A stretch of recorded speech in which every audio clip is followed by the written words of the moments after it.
Hey, and welcome back to the Building Bigger Lives podcast. Again, Michael Regan, along with my fabulous co-host, Kathryn Pedersen, and we're once again getting the pleasure of inviting a guest into the podcast with us, and in this case, a friend who we've spent a lot of time with outside of the show, outside of work time, and it's been a pleasure getting to know Kevin Gramp over the years. You're going to get to experience some things in this short podcast today that'll give you a glimpse into this guy's inner gear, the drive that really fuels a lot of the passion he has around production, but also around parenting and some other things that he cares a lot about. But before I tee up too many topics, let me welcome into the frame our friend KG. Kevin, good to see you today. Appreciate you guys having me. I really do appreciate being on here. It's like a flashback from the past being with you too. I know we've done this many times in many locations, and in this case, we're all on Zoom. Hopefully, you're surviving the heat wave of 2026 down there in Phoenix, and I know that market is experiencing some interesting dynamics.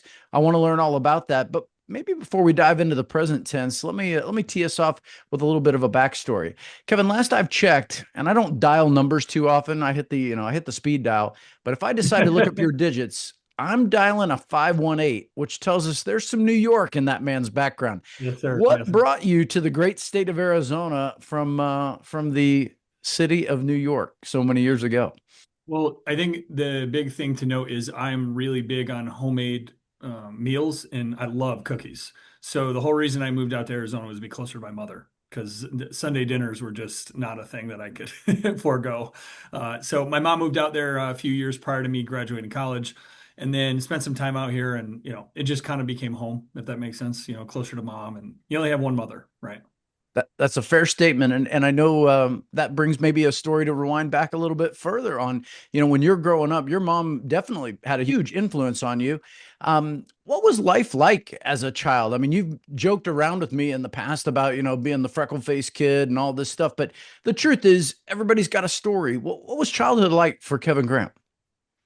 Well, as you know, like I didn't have the luxury of having the father figure presence in there, but I would tell you that I had an incredible mother who just was completely on it. So one of the things that I think is an incredible byproduct of having a single mother was she really taught us grit. Right. Like we always had to earn everything. A quick funny story is I remember I had to buy a yearbook. I was 11 years old and she told me that she had enough for $20 and the other 20 I had to go earn and rake lawns. But what I didn't know is all these years later, my neighbor said to me, "Did you know after, you left for school, your mother would come down and tell us that you'd be around later asking to rake lawns?" So not only did my mom force me to go earn the money, but then she teed me up all these jobs where these people couldn't even say no. So it's just she raised an incredible, what I would say, a young man from a work ethic standpoint, right? She said, "We're going to outwork every person and we're going to hold the door for them while we're doing it." So, and I think fast forward, that's played out really well for me over the years. So, Kev, it's great to see you, of course. But so with that, I think one of the lessons to be learned is, hey, let's create success for those around us, but let's tee it up for them a little bit to make it easier. So, what other people have done that for you as you came through college or later in your life? Ooh. So first, I hate to do this shameless plug, but I'm going to throw your name in the ring, believe it or not. Oh, I'll take Um, it. Or and if you're talking to me, maybe you're talking to Michael. no, well, Michael, he gets the shameless plugs all the time, so we're not going to talk about him today. I don't know if you remember, but I was very young in my originating career when I went into the Bay ecosphere. And one of the interesting things was you were so much further along the line of being established and along the path of your business. You literally took me under your wing, and it was like every question I could ask from a P&L standpoint, from a retail standpoint, you're like, "Yes, do this. No, do that. No, don't do this. Yes, do that." Right. And I remember thinking if I was even 20% further along the line, it would have to do with the fact that Kathryn took the time to really take me under her wing. So I can't thank you enough. Like, and Oh, I mean thanks. that. And you know that we've had very, very, very close relationship over the years. And I remember I was like, wow, this gal is like, she's shamelessly a coach. Like she can't wait to help other people, you know? So I remember that. And I remember it was in the first 2 years of me being there too. And you kind of really helped me lay the groundwork. So I couldn't thank you enough. The other person I would say is I had when I was younger, I had a mentor, that basically told me, you know, at a young age, she's like, Kevin, you know, if you can figure out the work ethic side of things, right? With your tenacity and everything you put into things, you know, no matter what you touch, you're going to be special, right?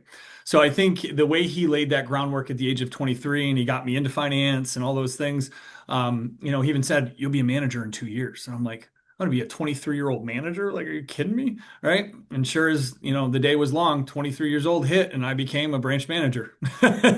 So that was that. But I would say definitely I appreciate everything you've done for me. And then John Gaetano is his name. You know, he did quite a bit to get me on the right path as well. Kathryn, look at that. This whole Mhm. thing is going to flip real quick from an interview of Kevin Gramp to Kevin and I are going to interview you, Kathryn. Yeah, Yeah, no, yeah.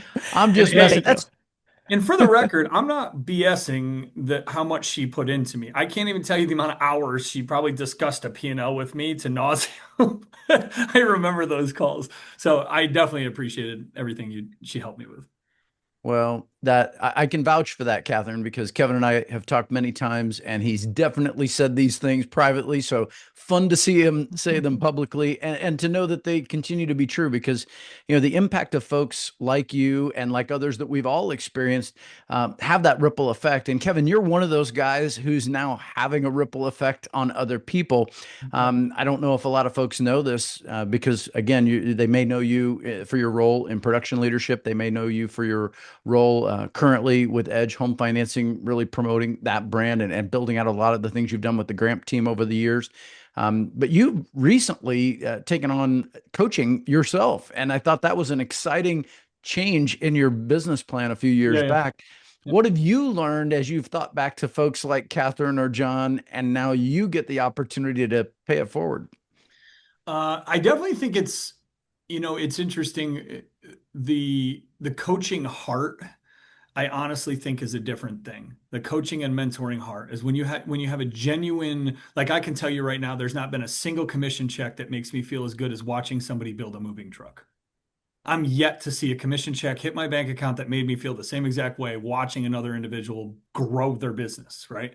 So, and again, it like watching Lindsay was a great example. You know, she's saying she didn't think she could ever afford a moving truck and this, that, and the other. And then next, you know, year over year, she doubled her business. And then she's like, you know, literally, holy shit, this might be a thing, right?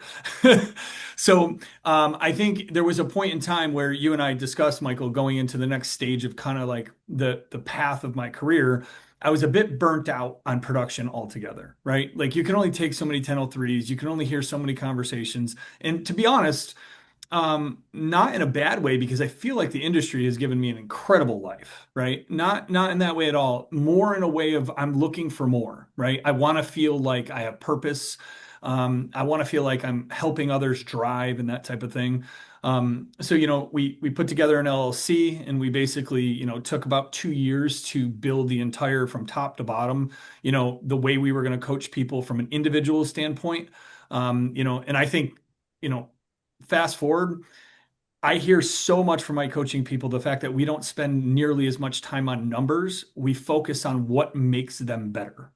Because I haven't been able to motivate one single person that isn't taking care of their physical health over anything else. It can be temporary. I can get it to work for 90 days, 60 days. Maybe we can override the system. But the real reality is the fundamental core principles of how they wake up and operate in the day to day. It just isn't a thing, you know? So that's why, you know, I really like a lot of the coaching programs out there. But the interesting thing, you know, about building champions and the way I formulated this program is it's about the individual.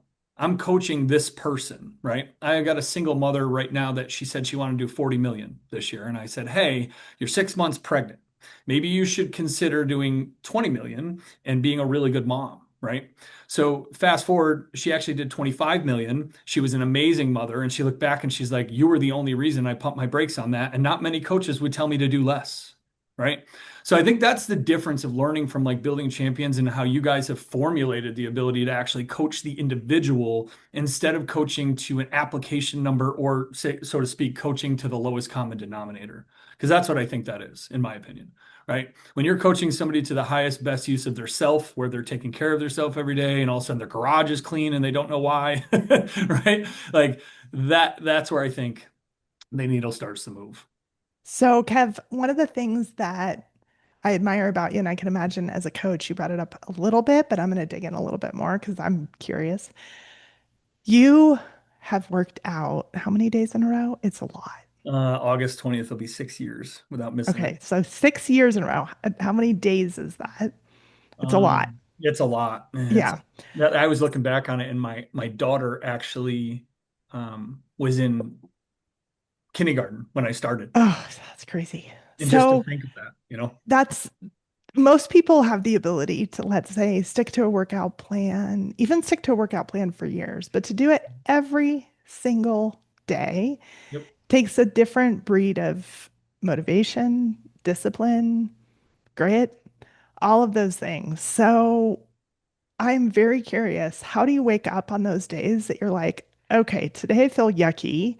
And Mhm. I've talked to you a lot during Yeah. some of those time frames. And I remember you're like, my minimum is this. Yeah. But Yep. Yep. what does that look like for you? What do you have to tell yourself in your head and keep your mindset clear enough that you can actually execute that every single day for 6 years?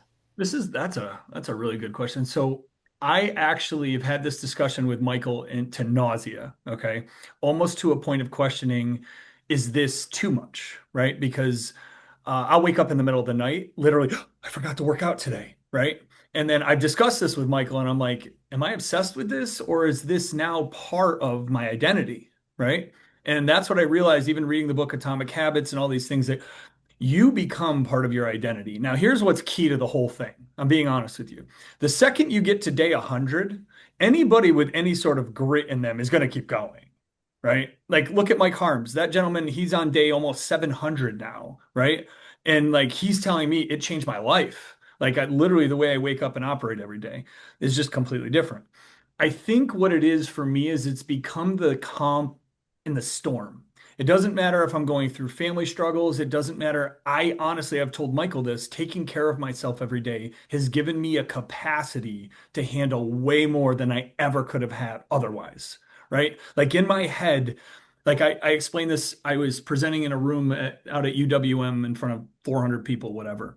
And I remember sitting there and I didn't even prepare. Michael and I had this discussion. He's like, "Did you prepare?" And I'm like, "No, was I supposed to?" And he's like, "Well, did you go over your talking points?" And I'm like, I could talk about community and building a truck with my eyes closed, like this is easy. And when we got up there and we started flowing through everything, somehow we landed back on the grit and the workout thing, because I think a lot of people, once they unlock that, it changes their life across the board. Now, I will say this, there's been times where I've been sick, I've had COVID, I've had the flu, I've had fever. My thing is if I can walk a mile, right? If I can just walk a mile and then climb my ass back in bed, excuse my language, at least I can check that box and say, for that day, I was able to continue moving forward, right? So I will tell you the capacity thing is huge. Even when I watch other people, they say things like, how do you do that? Like, how do you continue through even all the struggles? It's like the next day just shows up. And then the other aspect of it is I'll be completely candid. I love standing in a room of 300 other professionals and know that I have something that they do not. I can ask every person in that room who's worked out for 6 years in a row, and I can guarantee you probably one or two hands, maybe two hands will go up, right? So it's given me a different level of ownership of who I am as a man, right? And then definitely a different level of this is how I show up every single day, whether I want to or not. So, Kathryn, this is the nerdy coach in me, Kathryn. You asked a question. The answer is 2,180 days and counting. I mean, that's the number, Kevin. And it's impressive because you're talking about things that most people relate to. We all went through COVID. Most people can relate to waking up with a cold. I remember a day you sent me a picture of the most disgusting black and blue version of your thigh yep, where some muscle had completely separated yep. from I, Kevin, you're people may not, they hear you say, yeah, so I get up and walk a mile that day before folks, Kevin's regular workout routine is hard for you to conceive unless you're following this guy on Instagram and Facebook and you get to see it. It's impressive. You got to, I will say this though. I want to be clear about this. The impact I think it's made on others is the part that I think I feel best about. There's been over 10 people nationwide that have tackled this, done it, crushed it for 365 days. It's just an absolute different way of approaching coaching in general. And, it's great when I do my first coaching interviews, I always say the same thing. I want to hear your three non-negotiables. And then my next question to you is, how many days a week do you open your email? And it's so funny. The LOs are so excited to tell me 7 days a week. Oh, I open 7 days a week. I'm in there and I'm working. And I'm like, okay, now next question. How many days a week do you break a sweat? And usually it's 3, 4, 6, 1, 2. Oh, I don't. And then I say the same thing every single time. So what you're saying is you're coming to coaching and you're telling me you have a better relationship with your inbox than you do with yourself. And that will be a fundamental core principle of what we're about to change, because I can't coach you if you're not interested in that. Kathryn, these are the topics for sure. Kevin, unpack one for me. Kathryn asked you a great question, and you riffed on something that I think the audience might not be as familiar with as Kathryn and I are. You talked about some of the things you do in the community and the way that you're involved with community engagement. I think lots of folks hear community, and that's such a wide net that they just assume they know what you mean. Describe to them a little bit about your ideology around community involvement and give them some examples of what that might look like in real practice. You want me to get a little dirty on why I went so heavy community driven? That'd be a great place to pull that together for sure. So in 2019, I think that was the first year I hit 40 million, and I called you and I was like, I'm done with this. Remember? I was like, hey, I think I want to get out of the industry. Like, this is too much of a grind. I'm being ran like a schoolboy. Like, nobody respects me. Yeah, I answer my phone at all hours and I'm on the leaderboard, but I do not like my life right now. This is just not how I wanted my business to run. And you said, well, can both be true, right? Your famous line, can both be true. He's like, you said, can we do both, where you can enjoy the business and there can be a version in which, you can have more control? So I said, let me put some thought behind it. And then we went back and I basically said, instead of going direct to consumer, we're going to go direct to community, right? We're going to do Turkeys for Teachers events where we raise $30,000 in a GoFundMe and we're going to feed 1,200 school teachers. Every time a school teacher registers for their turkey, we get their name, phone number, and email, and then we market directly to them over and over and over again. So we did 5 years in a row of Turkeys for Teachers, over 1,000 turkeys each time, all community businesses that stepped up. And the really cool thing is a lot of those community businesses are on the back of my moving truck. So we've actually created this ecosphere where we're actually sharing referrals and business across the entire community, instead of it being just what I would say a real estate agent driven business, and or what I would say very reactionary to what is happening in the market, right? We just recently did a Hams for Heroes where we did 100 hams for police officers, firefighters, and veterans. And I think we closed 6 transactions off that. Now you can do the math. I mean, the margins are just incredible. And on top of the fact that our brand in the community is just different. It's just different, And now fundamentally, I've changed the relationships, right? I'm not begging agents nearly as much anymore because I'm controlling more of the dynamic. Here's a lead. Let me tell you what, they treat you totally different when you're handing them paychecks, right? So it's actually given the ability to, fine tune my business a bit, and I'm running more of my ecosphere than instead of having, realtors or anybody else run it. Yeah, I think that you have a different view of service. And I know that you have passed that on to your daughter. And I think there's some fun, creative ways that you figured out how to do that with her to teach Yep. that moving forward. Because one of the things you said at one point was, my kid's going to grow up with more than what I have. How do I Correct. make it so that she doesn't end up being like spoiled and she appreciates what she has? Yep. So, talk to us a little bit about what you've done with Mackenzie as you've been raising her and teaching her the service that's already in your heart. This one, you just give me goosebumps. This one kind of hits me different because obviously, going back to the not having a father figure, it's a pretty big deal, right? It really is. So I wanted Mackenzie to feel like it wasn't subjective as to whether we helped others out. It was a part of the stitching in the fabric in our home, right? She had an opportunity to raise money for a bunch of the handicapped children at the Litchfield Park Elementary School to get their own ramp so they could go out to the playground. So my daughter ended up selling, I can't even tell you how many dang tickets. I mean, I think she placed first in the school and she was just slinging tickets, calling her uncles and all the things.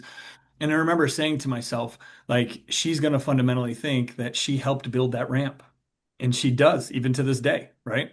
So I just think when we include our children with these things, being a selfless leader, it changes the entire dynamic of the way they see us. It also changes the dynamic of the way they see the business, right? I remember we were in Jamaica. My daughter comes running over with this little girl she had been playing with, and she said, "Hey, Dad, I signed us up to get our faces painted, but her mom and dad said they didn't have money for it. So I told them, you help people all the time. I think you can pay for it." Right. So I started laughing and I thought to myself, that's the type of stuff that we've created with her, is understanding that, like, if somebody needs, she's like, "You always said if somebody needs something, just come talk to you." Yeah, baby, I'll get her face painted.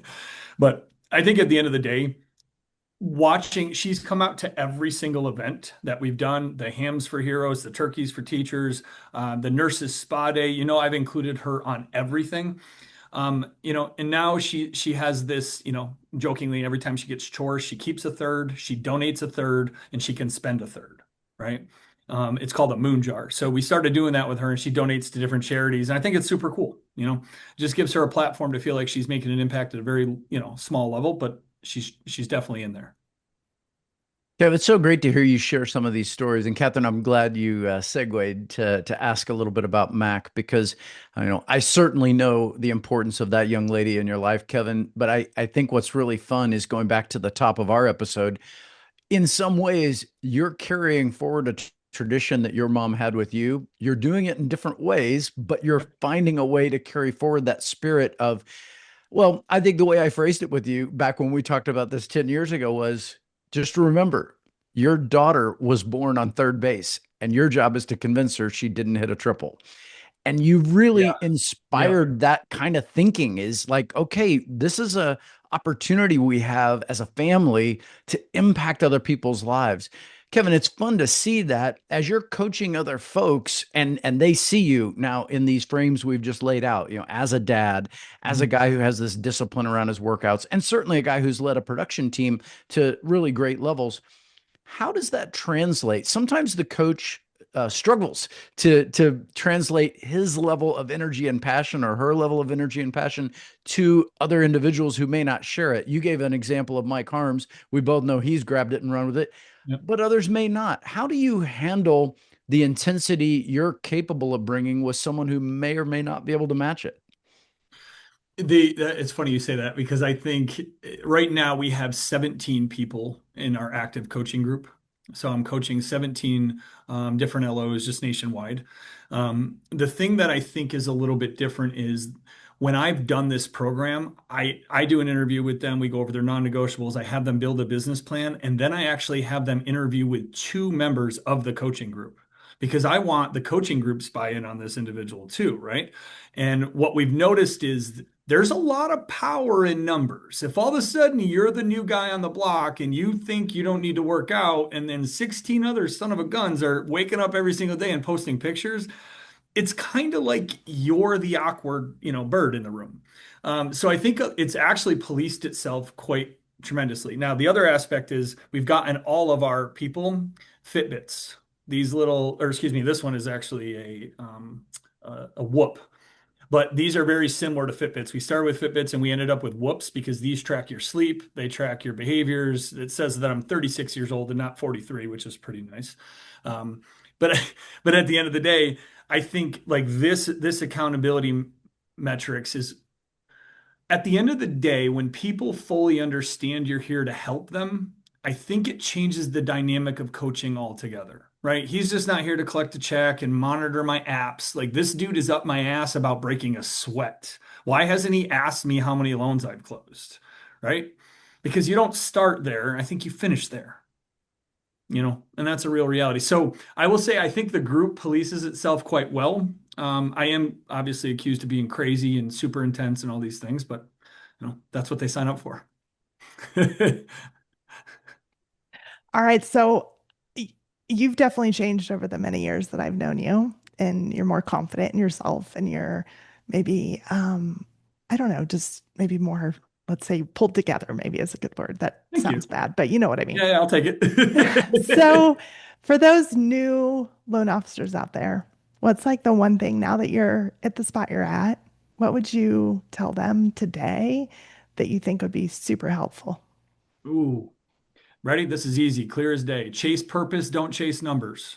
I cannot tell you how many loan officers I see comparing themselves to people on rankings at their own company. And listen, I understand the value in rankings. Every sales organization needs them. I'm not going to sit here and tell you that that doesn't provide, inherent value having those things tracked and visual and all those things. But here's what I see. If you really took a step back and analyzed a lot of the retail companies and even a lot of the companies in general, let's take your top 50 producers.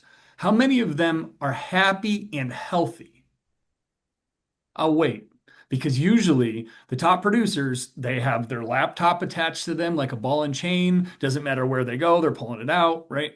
So I think a lot of it, when it comes down to it, is for me, the way we've formulated the ability to do loans at a high level and not feel like you're waking up every day on a treadmill, right? And I think that is, every month we start over, right? August 1st, boom, we're starting over again. So what I would tell people is chase purpose, don't chase the numbers, right? I had somebody recently say, I'd like to make 250 grand. That's what they told me. And I'm like, and they want to be, top 50 on the company. And I said, well, if you made 250 grand or even 300 grand, would you care if you were the top at the company? And they're like, not really. And I'm like, all right, well, let's unpack that, right? Because I think it's important. You have so many people chasing numbers and don't have a clue. I disclosed to the group recently, I had a loan officer that made $80,000 as a direct to consumer loan officer, and he made Scotsman's Guide. Okay. That's a real thing. So again, you can chase numbers all you want, but figure out whatever the purpose is, right? And Michael, I will add to this. You've done a really good job with this over the years, asking me to change what the clean fuel in the tank is. You asked me one time, Kevin, why do you get up every single day? And I said, so I'll never be poor again, right? And you said, okay, well, if you stop working for 6 months, would you be poor? And I said, no. And he said, would you be able to pay your bills? I said, yeah. And he's like, so I think we got the wrong clean fuel in the tank. We're running with diesel and we may need unleaded, right? So then I actually decided I wanted to build a cabin up north. That was going to be my new, that was going to be my clean fuel is I'm build a second home, right? And that changed everything. Numbers skyrocketed, all that kind of stuff. But again, doesn't have anything to do with numbers, has everything to do with purpose. Yeah, there's a book, Kevin, that I've certainly mentioned to you, but Kathryn, we're gonna have to unpack one of these on a book club episode called 10x is easier than 2x, and it's built on exactly the ideology that you just described, Kevin. When we are looking at goals through the lens of 2x, we tend to think, how can I do more with what I already have? So this Yep. ends up being things like, I'll work more hours, I'll get up a little earlier, I'll do. It's incremental growth, and by the way, measurable, you can do it. But if somebody said to you, okay, do it again, you can't create more hours. You can't do more.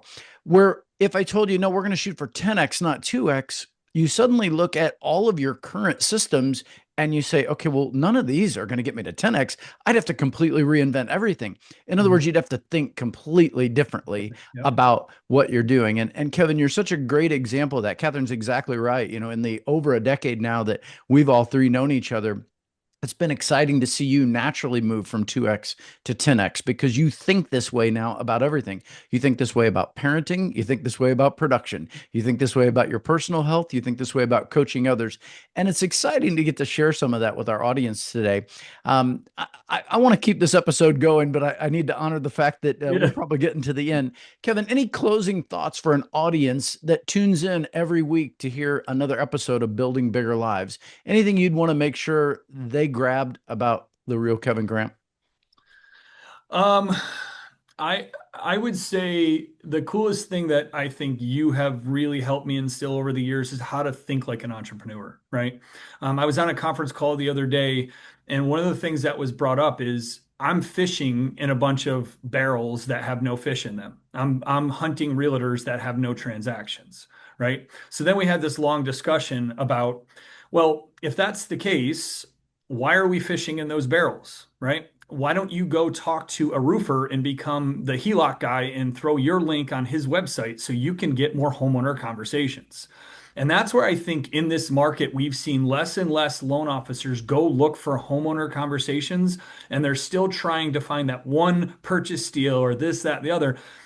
And it's crazy. I sat down with my roofer recently and he said, "Hey, do you have a good realtor I could partner with?" And I said, "Well, yeah, but what do you need?" And he's like, "Well, I've noticed my wife and I have been tracking all of our quotes that are 70K or higher end up with a for sale sign in front of the house within 2-3 weeks.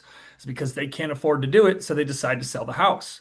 But if I were to get it partner with an agent, I may be able to say, hey, we have an agent that'll list this for 1% and I can still do the repair on your roof." Right? So now I partnered up one of my realtors with my roofer. Right? But that's driving so many homeowner conversations. Hey, before you talk to your real estate agent about selling, talk to Kevin about the home equity line of credit first. Right? And now we've done that with pool companies. So the thing I would leave with everybody today is you have to become like completely different in the way we attack the business over the last handful of years. We need to be looking for homeowner conversations, not always the next purchase deal. I know that sounds crazy, but it's the truth. All right. Well, with that, somehow our time just evaporated into nothing. So I'm going to close out this session of Building Bigger Lives. You can listen to us on all the platforms. We come out weekly. Please find us. Please find Kevin. We'll put some notes in all the places that we post about where to find him. Thank you both so much for being here today. And with that, that's a wrap. Thanks for having me.